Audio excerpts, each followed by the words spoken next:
বন্ধু মনে রাখো ভাইয়া, একটা কথা শক্ত কই, রাগ হইও না প্রিয় ছেলে বাপ। এই কপাল পৃথিবীতে উপার্জনের দুনিয়াবি কোনো কাজে লাগে না। এই হাত পাও এগুলা মানুষের অঙ্গ প্রত্যঙ্গ কাজে লাগে বিভিন্ন উপার্জনের কামে। এই কপাল এটা দুনিয়াবি কোনো কামে লাগে না।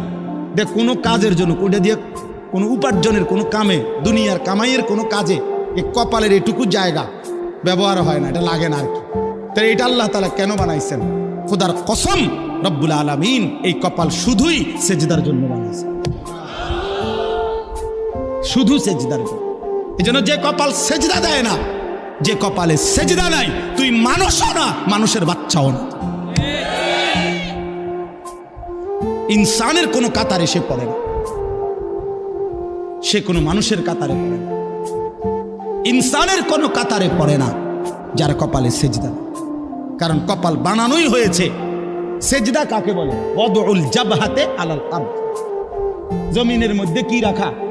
এই তো কপাল রাখাটারই কি কয়?